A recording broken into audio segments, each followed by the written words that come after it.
tarde a todos. Nosso diácono Murilo, que já é a segunda vez que participa aqui, compartilhando conosco sua experiência, sua vivência aí nessa caminhada.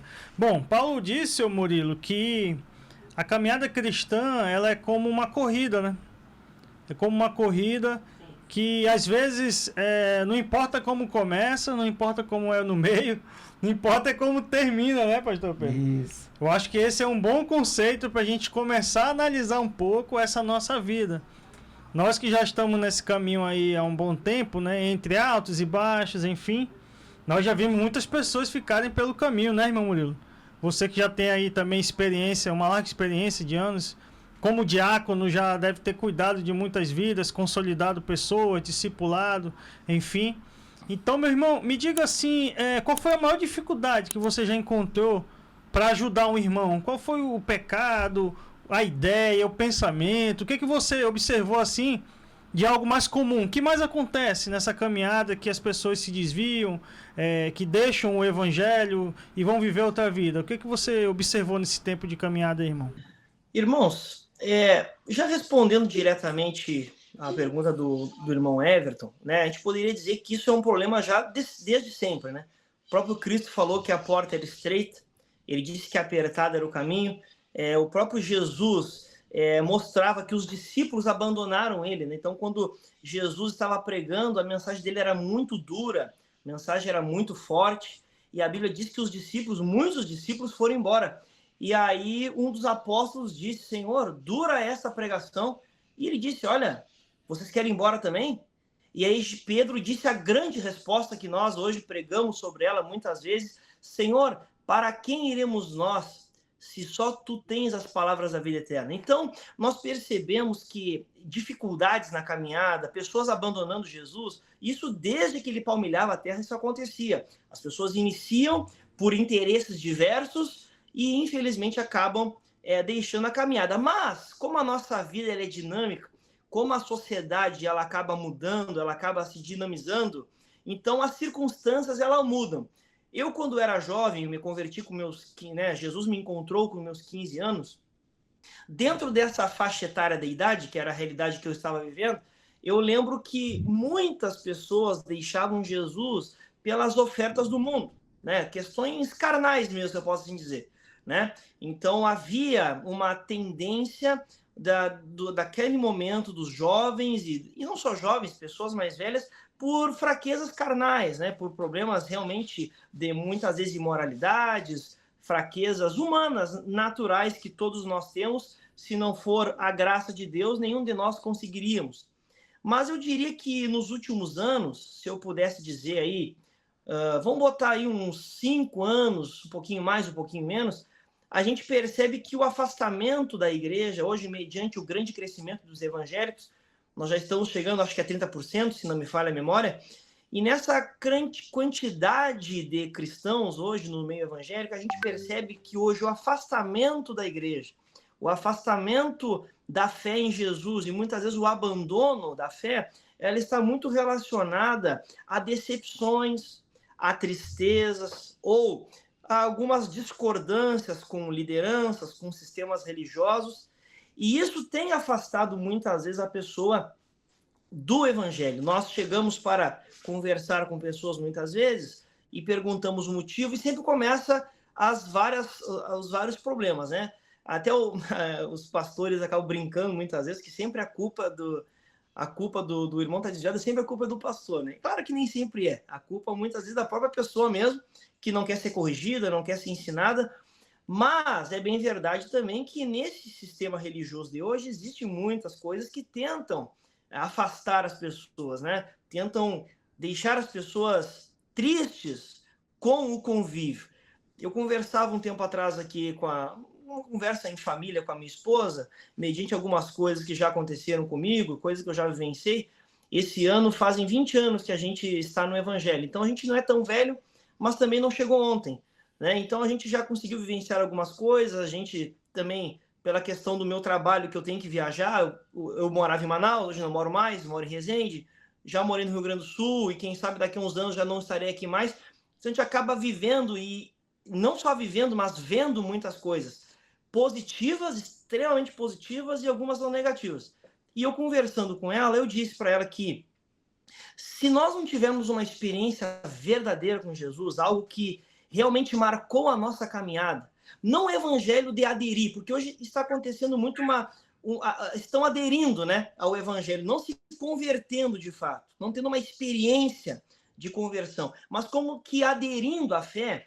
Se nós não tivermos essa experiência verdadeira de saber quem nos salvou, quem nos encontrou, quem mudou a nossa vida, as coisas que nós as coisas que nós vivenciamos muitas vezes no convívio entre pessoas, e que nós podemos dizer que é o convívio da igreja, pode acabar afastando a pessoa da fé, abandonando Jesus por decepções com ela mesma, porque nós sabemos que o evangelho tem uma cobrança de santidade, de pureza, então a pessoa olha para si mesmo e não consegue corresponder muitas vezes a isso, porque não entende que não é o esforço humano, é a graça. Desde procurar o poder de Deus para vencer a si mesmo, acaba procurando força na sua própria carne e ela não vai encontrar isso. Então, primeiro, a decepção consigo mesmo.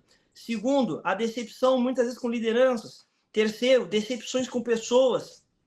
E isso acaba afastando. Então, eu poderia dizer que é um campo muito amplo. As pessoas se afastam por diversos motivos.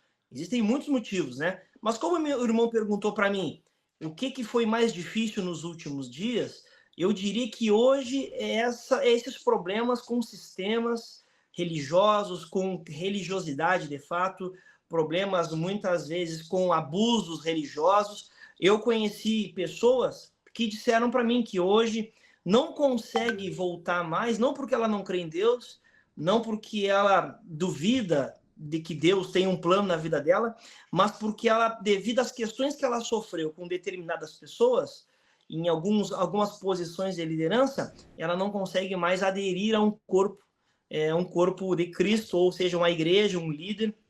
Isso gerou, se eu poderia assim dizer, alguns traumas. Então, de forma bem sucinta, é um campo amplo, como eu disse, mas eu poderia dizer que hoje o que eu tenho enfrentado de dificuldade com pessoas conhecidas, amigas e outros que eu já vivenciei, seria isso. As pessoas muitas vezes vão para querer alguma coisa, querer um benefício, e quando ele não alcança esse benefício, ele acaba se decepcionando com ele mesmo, e a liderança não consegue transformar, vamos dizer assim, esse evangelho que é oferecido. Por exemplo, olha, você está com dificuldade financeira, vem para Jesus. Você está com problema na saúde, vem para Jesus. E vamos oferecer uma série de coisas. Dá um problema no casamento, vem para Jesus. E ele vai muitas vezes e não resolve essa situação, e isso ele se decepciona desta maneira? Nós poderíamos dizer que sim, né? Como eu disse, é um assunto bastante amplo e complexo, mas a gente pode entrar nessa seara de dizer que isso que o pastor falou é uma verdade. Um evangelho que ele é pregado como uma troca com Deus, vem para Jesus que tu vai prosperar, vem para Jesus que tu vai resolver todos os teus problemas.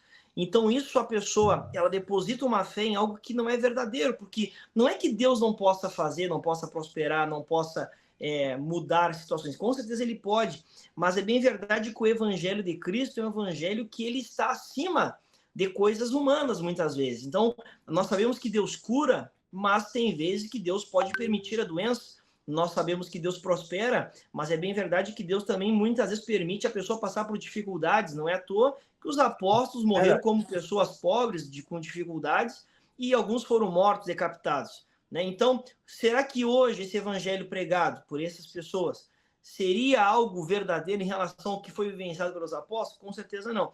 Então, isso que o senhor falou, né, dito pelo pastor aqui, ele é verdade. Vai haver uma decepção. Mas também, ao mesmo tempo, nós sabemos que o evangelho verdadeiro, o evangelho de Cristo real, que é pregado em verdade, é pregado mostrando que é um caminho estreito, um caminho que exige dedicação, um caminho que exige uma entrega total, mesmo assim ele pode gerar dificuldades na caminhada. E eu acho que o melhor exemplo disso, para que não fique somente, como a gente diz na Assembleia de Deus, né, apenas as minhas palavras, mas quando a gente olha para a palavra de Deus, nós vamos ver lá em Lucas, no capítulo 8, a parábola do semeador. E eu entendo que a parábola do semeador é o grande, eu poderia dizer que é o grande parâmetro para nós entendermos essa questão da pessoa que começa e da pessoa que para na caminhada. Porque se nós passarmos rápido aqui, eu estou com a Bíblia aberta aqui, por isso que eu estou olhando para baixo, mas eu não vou ler todo o texto, mas só pontuar aqui. Nós sabemos que lá em Lucas 8, do 4 em diante, vai nos falar que o semeador, ele saiu a semear, e ele lançou a semente, e primeiro essa semente caiu à beira do caminho. E vai nos dizer que ela foi pisada e as aves do céu comeram. Depois nós temos a semente que caiu entre espinhos, nós temos a semente que caiu entre espinhos, ela foi sufocada quando cresceu. Olha só as referências que Jesus está colocando. Então a primeira foi pisada e foi comida pelas aves. Depois, a semente que caiu entre espinhos, ela caiu numa terra que tinha espinhos, e quando cresceu os espinhos, foi sufocada a palavra, e ele não conseguiu dar o seu crescimento ideal. Depois a semente caiu entre as pedras, entre os pedregais, e por causa do sol, a Bíblia diz, por causa das dificuldades do tempo, ela não tinha raiz em si mesma e acabou não vingando. E depois vai ter a boa terra, que o próprio Cristo vai falar que uma deu 30, depois a outra deu 70 e 100, se não me falha a memória, se eu não estou confundindo aqui, tá bom? Então, o que acontece? Nós temos essas 4 situações: à beira do caminho, espinhos, pedras e depois a boa terra. E essa boa terra, ela não dá a quantidade de frutos em igualdade. Isso é interessante, né? Porque às vezes as pessoas esperam do crente, esperam de um determinado irmão sempre a produção 100%. Só que o próprio Cristo disse que não dá a mesma quantidade para todas as pessoas, né? Então um vai dar 30, outro vai dar 70, outro vai dar 100, mas o importante é que ele é uma boa terra. Eu até ouvi uma pregação de um pastor aí em Manaus. Ele falava exatamente... Eu acho que desculpa que teve um barulho de um animal aqui.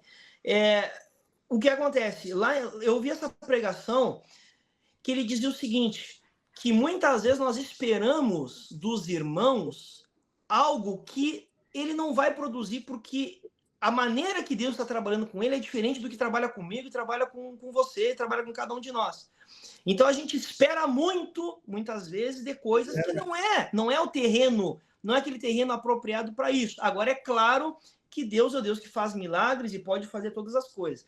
Mas de uma forma sucinta, para eu passar a palavra aí para o Everton, passar a palavra para o pastor, para também eles darem a sua opinião sobre isso, mas eu diria que, além desses problemas que o pastor falou, de um falso evangelho, um evangelho que é pregado, que gera decepções, mas também o verdadeiro evangelho e a verdadeira semente, ela também pode cair em terrenos que não são os terrenos apropriados, pode gerar problemas, e naqueles que dão bom fruto, também não gerar o fruto que nós humanos esperamos, mas Deus sabe de cada um. Passa a palavra aos irmãos.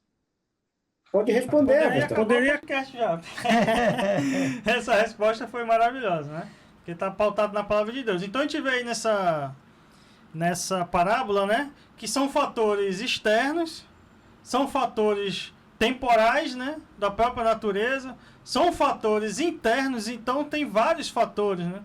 O fator que o pastor Pedro falou, existe até um livro muito interessante que a gente recomenda para os irmãos, Decepcionados com a Graça. Esse é o nome do livro, podem comprar, que é um best-seller do nosso irmão Paulo Romero. Inclusive eu estou conversando com ele para a gente ter um horáriozinho aqui qualquer dia. Maravilha. E quando ele lançou esse livro, irmão, foi um estrondo assim no meio evangélico, em plenos anos 90, quando a Assembleia de Deus estava num avivamento maravilhoso, né? A igreja explodindo em número de membros. Esse irmão fez um levantamento com dados científicos, com entrevistas, enfim, e mostrou relatos de pessoas que receberam isso que o irmão Pedro falou e que o irmão Murilo comentou, né? Muitas promessas, não receberam aquilo que prometeram para eles e hoje não querem nem saber de igreja. Mas nós vimos aí com o nosso diácono que não é só isso, né? É uma caminhada muito difícil mesmo. O próprio Jesus passou 3 anos, meu irmão, discipulando seus discípulos. Era discipulado. Ele corrigia, sim. Ele era duro, ele era amoroso, né? Ele ensinava, ele sentava, levava eles para orar. Então, é um negócio complicadíssimo. A salvação, ela é um milagre, Murilo. Não tem outra explicação, não tem outra palavra. É um milagre. Mas como o Murilo comentou, eu concordo, claro, porque está na palavra de Deus, depende do coração da pessoa também, né? Depende dessa terra que vai cair a semente. O que eu faço com essa semente? Como é que eu vou tratar essa semente, né? Eu vou cuidar da semente. Agora é difícil as pessoas entenderem. Rapaz, Murilo, eu vou te falar uma coisa. Faz um bom tempo que eu não vejo ninguém pregando essa parábola por aí. Olha, na TV eu acho que nunca vi. Na minha igreja pregam assim de vez em quando, mas observando assim alguns locais é difícil a gente ver a pregação dessa mensagem aí, Murilo. Sabe que eu li um sermão? Eu gosto de fazer algumas leituras, né? Eu li um sermão de um padre, conhecido como Padre Antônio Vieira, né? Nós somos evangélicos, mas a gente também não precisa ser ignorante ao ponto de não ler as coisas. Eu leio de tudo e retenho o que é bom, como diz o apóstolo Paulo, né? Então, o Padre Antônio Vieira, ele fez um sermão no período, como é que é? Homilia do Sexagenário, se eu não me engano o nome do sermão. Bem conhecido, é quase um texto aí tradicional, até da língua portuguesa. Ele pregou assim, essa mensagem lá pelo ano de 1600 e alguma coisa, se não me falha a memória. Então, é um sermão bem conhecido. E ele faz uma homilia sobre essa parábola do semeador. Eu vou resumir a pregação dele da seguinte maneira. Ele fazia a pergunta por que na época dele, olha só, por que na época dele havia tanta dificuldade das pessoas se converterem?